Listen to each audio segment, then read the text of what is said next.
햄버거의 역사와 건강 상식. 햄버거는 오늘날 전 세계에서 가장 친숙한 음식 가운데 하나입니다. 바쁜 날 간편하게 한 끼를 해결할 수 있고, 저렴한 가격의 메뉴부터 고급 레스토랑의 수제버거까지 선택의 폭도 매우 넓습니다. 하지만 햄버거를 단순히 패스트푸드라고만 생각하면 햄버거의 역사와 영양학적 특징을 제대로 이해하기 어렵습니다. 햄버거는 어떻게 탄생했을까요? 그리고 햄버거는 정말 건강에 나쁜 음식일까요? 결론부터 말하면 햄버거 자체가 무조건 건강에 나쁜 음식은 아닙니다. 어떤 재료를 사용하고 얼마나 자주 먹으며 무엇과 함께 먹느냐에 따라 영양학적 가치는 크게 달라질 수 있습니다. 1. 햄버거의 이름은 독일의 도시에서 시작됐다. 햄버거라는 이름을 들으면 햄이 들어간 음식이라고 생각하기 쉽습니다. 하지만 햄버거의 햄은 돼지고기 햄과 직접적인 관련이 없습니다. 이름의 기원은 독일의 도시 함부르크와 관련이 있습니다. 19세기 유럽과 미국에서는 함부르크식 스테이크 또는 햄버그, 스테이크라고 불리는 다진 소고기 요리가 알려져 있었습니다. 다진 고기를 뭉쳐 구워 먹는 방식이었는데, 독일 이민자들이 미국으로 건너가면서 이러한 음식 문화도 함께 전해졌습니다. 당시의 함부르크 스테이크가 오늘날 햄버거 패티와 완전히 같은 음식은 아니었습니다. 그러나 다진 소고기를 이용한 요리가 미국에서 다양한 형태로 발전하면서 현대 햄버거의 중요한 기반이 됐습니다. 즉, 햄버거라는 이름은 햄이 들어간 버거라기보다 함부르크와 관련된 음식에서 유래했다고 보는 것이 일반적입니다. 위. 햄버거는 언제 빵 사이에 들어갔을까? 다진 고기 요리의 역사는 햄버거 빵보다 훨씬 오래됐습니다. 현대적인 햄버거가 탄생하는 과정에서는 미국의 이동식 식당과 박람회, 노동자들을 위한 간편식 문화가 중요한 역할을 했습니다. 19세기 말에서 20세기 초 미국에서는 고기를 빵 사이에 넣어 손으로 간편하게 먹는 방식이 점차 확산됐습니다. 특히 빠르게 먹을 수 있고 접시와 식기가 많이 필요하지 않다는 점 때문에 햄버거는 이동 중인 사람이나 노동자들에게 편리한 음식이 될 수 있었습니다. 다만 최초의 햄버거를 누가 발명했는가에 대해서는 여러 주장이 존재합니다. 미국의 여러 지역에서 서로 자신들이 햄버거의 발상지라고 주장하기도 합니다. 따라서 특정 한 사람이 어느 날 갑자기 햄버거를 발명했다고 단정하기보다는 여러 지역의 음식 문화와 상업적 변화 속에서 현대적인 햄버거가 형성됐다고 이해하는 것이 더 적절합니다. 3. 햄버거의 세계화를 이끈 것은 패스트푸드 산업. 햄버거가 전 세계적인 음식으로 자리 잡는 데에는 패스트푸드 산업의 발전이 큰 영향을 미쳤습니다. 20세기 미국에서 자동차 문화가 성장하고 도시 생활이 빨라지면서 사람들은 빠르게 주문하고 빠르게 먹을 수 있는 음식을 선호하게 됐습니다. 햄버거는 이러한 시대적 요구에 잘 맞았습니다. 빵, 패티, 채소, 소스를 조합해 일정한 형태로 만들 수 있었고 대량 생산과 표준화에도 유리했습니다. 특히 햄버거 전문 프랜차이즈가 성장하면서 소비자는 어느 지역에서든 비슷한 맛과 형태의 햄버거를 접할 수 있게 됐습니다. 이 과정에서 햄버거는 미국을 대표하는 음식 가운데 하나로 인식되기 시작했고 이후 세계 각국으로 빠르게 확산됐습니다. 4. 햄버거는 정말 건강에 나쁠까? 많은 사람들이 햄버거를 건강에 좋지 않은 음식으로 생각합니다. 하지만 정확하게 표현하면 모든 햄버거가 건강에 나쁘다고 말하기는 어렵습니다.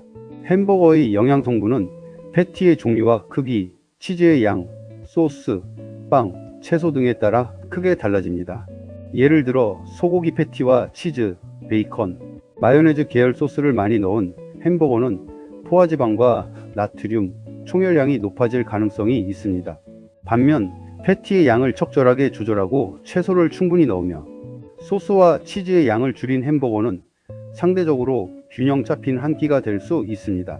따라서 햄버거냐 아니냐보다 어떤 햄버거를 어떻게 먹느냐가 중요합니다. 5. 햄버거에서 가장 먼저 확인할 것은 나트륨. 햄버거를 먹을 때 많은 사람이 칼로리만 확인합니다. 하지만 나트륨도 중요한 영양 요소입니다. 패티 자체뿐 아니라 치즈, 소스, 피클, 빵 등 여러 재료에서 나트륨이 더해질 수 있기 때문입니다. 특히 햄버거에 감자튀김과 탄산음료까지 함께 먹으면 한 끼 식사의 전체 영양 구성이 달라집니다. 햄버거 하나만 먹는 것과 햄버거에 감자튀김, 짠 소스, 탄산음료까지 곁들이는 것은 전혀 다른 식사입니다. 평소 햄버거를 자주 먹는 사람이라면 메뉴를 선택할 때 열량뿐 아니라 나트륨과 포화지방 함량도 함께 확인하는 습관이 도움이 됩니다. 6. 패티는 단백질 공급원이 될 수 있다. 소고기 패티의 가장 큰 영양학적 장점 가운데 하나는 단백질입니다. 소고기는 우리 몸에 필요한 단백질을 제공하며 철분, 아연, 비타민, B12 등 여러 영양소의 공급원이 될 수 있습니다. 문제는 고기 자체보다 양과 조리 방식, 그리고 함께 먹는 음식입니다. 패티가 지나치게 크거나 지방 함량이 높은 경우 총열량과 포화지방 섭취량이 증가할 수 있습니다. 따라서 햄버거를 먹는다고 해서 단백질 섭취가 나쁜 것은 아닙니다. 오히려 적절한 양의 단백질과 채소, 탄수화물을 함께 섭취한다는 점에서는 하나의 식사 형태로 볼 수 있습니다. 7. 채소가 들어간 햄버거를 선택하면 좋은 이유. 햄버거를 주문할 때 채소는 장식처럼 생각하는 경우가 많습니다. 하지만 양상추, 토마토, 양파 등의 채소는 햄버거의 영양 균형을 높이는 데 도움이 될 수 있습니다. 채소에는 식이섬유와 다양한 비타민, 무기질이 들어 있습니다. 특히 식이섬유는 포만감과 장 건강에 도움을 줄 수 있습니다. 물론 햄버거 속 채소 몇 장만으로 하루 필요한 채소 섭취량을 모두 충족할 수 있는 것은 아닙니다. 햄버거를 먹는 날에는 다른 식사에서 채소와 과일을 충분히 섭취하는 것이 더 중요합니다. 8. 치즈와 베이컨은 무조건 피해야 할까? 치즈와 베이컨이 들어간 햄버거는 맛이 진하고 풍미가 강합니다. 하지만 일반적으로 치즈나 가공육을 추가하면 열량과 나트륨, 포화지방 등이 증가할 수 있습니다. 따라서 건강을 고려한다면 매번 여러 토핑을 추가하기보다는 기본 메뉴를 선택하거나 토핑을 적절히 조절하는 방법이 있습니다. 특히 베이컨이나 소시지처럼 가공육을 자주 많이 섭취하는 식습관은 장기적인 건강 측면에서 주의할 필요가 있습니다. 햄버거를 가끔 즐기는 것과 매일 고열량 고나트륨 햄버거를 먹는 것은 구분해서 생각해야 합니다. 9. 감자튀김이 건강에 미치는 영향. 햄버거보다 오히려 세트 메뉴 구성이 문제일 때도 있습니다. 햄버거와 감자튀김, 탄산음료를 한꺼번에 먹으면 식사의 총열량과 나트륨, 당류 섭취량이 크게 늘어날 수 있습니다. 특히 탄산음료는 쉽지 않고 빠르게 섭취할 수 있기 때문에 음료를 통해 상당한 양의 당류를 섭취할 수 있습니다. 따라서 햄버거를 먹을 때 건강을 조금 더 생각한다면 세트 메뉴 대신 단품을 선택하고 물이나 무가당 음료를 곁들이는 방법도 있습니다. 감자튀김을 먹고 싶다면 양을 줄이거나 다른 식사에서 전체 섭취량을 조절하는 것도 방법입니다. 10. 햄버거를 먹을 때 꼭 콜라를 마셔야 할까? 꼭 그럴 필요는 없습니다. 햄버거와 탄산음료의 조합은 매우 익숙하지만 음식의 맛을 즐기기 위한 필수 조건은 아닙니다. 물을 선택하면 음료를 통해 추가되는 당류와 열량을 줄일 수 있습니다. 무가당 차나 당이 들어가지 않은 음료 역시 선택지가 될 수 있습니다. 특히 햄버거를 자주 먹는 사람이라면 음료 선택만 바꿔도 전체적인 식사 패턴을 개선하는데 도움이 될 수 있습니다. 11. 햄버거를 건강하게 먹는 방법. 햄버거를 좋아한다면 무조건 끊을 필요는 없습니다. 대신 몇 가지 원칙을 기억하면 됩니다. 첫째, 크기가 지나치게 큰 메뉴보다는 적당한 크기의 햄버거를 선택합니다. 둘째, 치즈와 베이컨 등 추가 토핑을 매번 많이 넣지 않습니다. 셋째, 소스를 지나치게 많이 사용하지 않습니다. 넷째, 채소가 충분히 들어간 메뉴를 선택합니다. 다섯째, 감자튀김과 탄산음료를 반드시 세트로 먹어야 한다는 생각을 버립니다. 여섯째, 햄버거를 먹지 않는 다른 식사에서는 채소와 과일, 통곡물 등 다양한 식품을 골고루 섭취합니다. 무엇보다 중요한 것은 빈도입니다. 가끔 먹는 햄버거 한 끼보다 매일 반복되는 식습관이 건강에 더 큰 영향을 미칠 수 있습니다. 12. 햄버거의 칼로리만 보면 안 되는 이유. 햄버거는 몇 칼로리인가? 라는 질문은 중요하지만 그것만으로 건강성을 판단하기는 어렵습니다. 예를 들어 같은 열량의 음식이라도 단백질, 지방, 탄수화물, 식이섬유, 비타민과 무기질의 구성은 서로 다를 수 있습니다. 또한 같은 햄버거라도 단품으로 먹는지 감자튀김과 음료를 함께 먹는지에 따라 전체 섭취량이 크게 달라집니다. 따라서 식품을 평가할 때는 칼로리 하나만 보지 말고 전체적인 식사 구성을 보는 것이 좋습니다. 13. 햄버거 빵도 중요한 부분이다. 햄버거에서 패티만 중요하다고 생각하기 쉽지만 빵 역시 탄수화물과 열량을 제공하는 중요한 구성 요소입니다. 일반적인 흰빵보다 통곡물이나 식이섬유가 더 많은 빵을 사용하면 식이섬유 섭취 측면에서 장점이 있을 수 있습니다. 다만 통곡물이라는 이름만 보고 무조건 건강에 좋다고 판단하기보다는 실제 영양성분표를 확인하는 것이 좋습니다. 14. 햄버거는 한 끼 식사가 될 수 있을까? 가능합니다. 햄버거에는 탄수화물, 단백질, 지방이 모두 들어갈 수 있고 채소까지 포함할 수 있기 때문입니다. 하지만 햄버거 하나만 먹으면 완벽한 균형식이라는 의미는 아닙니다. 한 끼에서 부족한 영양소가 있다면 하루 전체 식사에서 보완하는 것이 중요합니다. 예를 들어 점심에 햄버거를 먹었다면 저녁에는 채소와 생선, 두부, 콩류 등 다양한 식품을 활용해 식단을 구성할 수 있습니다. 건강한 식습관은 특정 음식을 완전히 배제하는 것이 아니라 전체적인 식사의 균형을 맞추는 데서 시작합니다. 15. 집에서 만드는 햄버거의 장점. 건강을 신경 쓴다면 집에서 햄버거를 직접 만들어 보는 것도 좋은 방법입니다. 집에서는 패티의 크기와 고기의 지방 함량을 조절할 수 있고 채소를 원하는 만큼 넣을 수 있습니다. 소스 역시 양을 직접 조절할 수 있습니다. 또한 감자튀김 대신 샐러드나 구운 채소를 곁들일 수도 있습니다.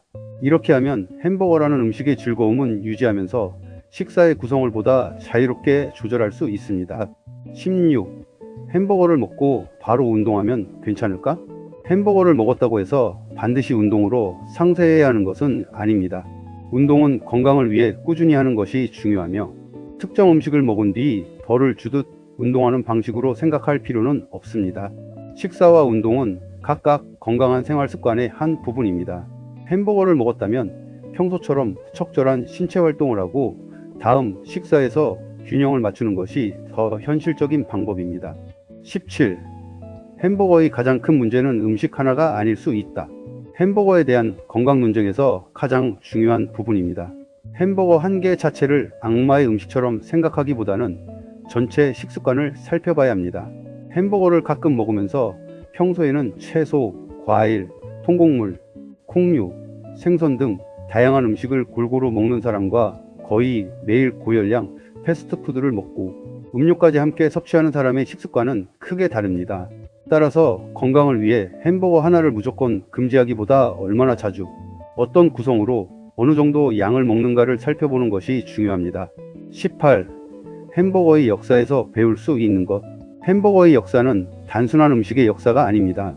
이민, 도시화, 자동차, 문화, 대량 생산, 외식산업의 성장 등 현대 사회의 변화가 음식에 어떻게 반영됐는지를 보여주는 사례이기도 합니다. 독일 함부르크와 관련된 다진 고기 요리가 미국에서 새로운 형태로 발전했고 미국의 빠른 도시 생활과 산업화 속에서 햄버거는 대표적인 간편식으로 자리 잡았습니다. 그리고 이제는 한국을 비롯한 세계 여러 나라에서 각자의 재료와 문화에 맞춘 햄버거가 만들어지고 있습니다. 김치, 불고기, 매운 소스 등 지역의 음식 문화가 햄버거와 결합하는 것도 이런 세계화의 한 모습입니다. 19. 재미있는 햄버거 상식. 햄버거의 이름에는 햄이 들어가지만 반드시 햄이 들어가는 음식은 아닙니다. 또한 오늘날 우리가 생각하는 햄버거의 핵심은 패티만이 아닙니다. 빵과 패티, 채소, 소스의 조합이 하나의 음식 문화를 만들어냈습니다. 그리고 햄버거가 세계적으로 성공할 수 있었던 중요한 이유 가운데 하나는 표준화입니다. 어느 매장을 방문해도 비슷한 형태와 맛을 기대할 수 있다는 점은 프랜차이즈 산업과 매우 잘 맞았습니다. 동시에 최근에는 획일화된 패스트푸드에서 벗어나 식재료와 독특한 조리법을 활용한 수제버거 문화도 성장하고 있습니다. 20. 결국 햄버거는 어떻게 먹어야 할까? 햄버거를 좋아한다면 죄책감을 가질 필요도 반대로 아무 생각 없이 매일 먹을 필요도 없습니다. 가장 현실적인 방법은 균형입니다. 먹고 싶은 햄버거를 가끔 즐기되 메뉴를 선택할 때는 크기와 토핑, 소스, 음료를 살펴보는 것입니다. 가능하면 채소가 포함된 메뉴를 선택하고 과도한 치즈나 가공육 토핑은 줄이며 음료는 물이나 무가당 음료로 바꾸는 것도 좋은 방법입니다. 그리고 햄버거를 먹은 날에는 다른 식사에서 채소와 과일, 단백질 식품 등을 다양하게 섭취하면 됩니다. 건강한 식습관은 좋은 음식과 나쁜 음식을 단순하게 나누는 것이 아닙니다. 무엇을 먹느냐만큼 얼마나 먹고 얼마나 자주 먹으며 하루 전체 식사를 어떻게 구성하느냐가 중요합니다. 햄버거 역시 마찬가지입니다. 19세기 미국에서 대중화되기 시작한 햄버거는 이제 세계인의 음식이 됐습니다. 값싼 한 끼부터 고급 수제버거까지 형태도 다양해졌습니다. 햄버거의 역사를 알고 영양 구성을 이해한다면 무조건 피하거나 무조건 즐기는 대신 자신의 식습관에 맞게 현명하게 선택할 수 있습니다. 결국 중요한 것은 햄버거 한 끼가 아니라 매일 반복되는 식습관의 균형입니다. 오늘 햄버거를 먹는다면 이렇게 생각해 보세요. 햄버거를 먹어도 괜찮다. 대신 오늘 나머지 식사는 어떻게 균형을 맞출까? 이런 작은 선택이 장기적으로는 훨씬 건강한 식습관을 만드는 출발점이 될 수 있습니다.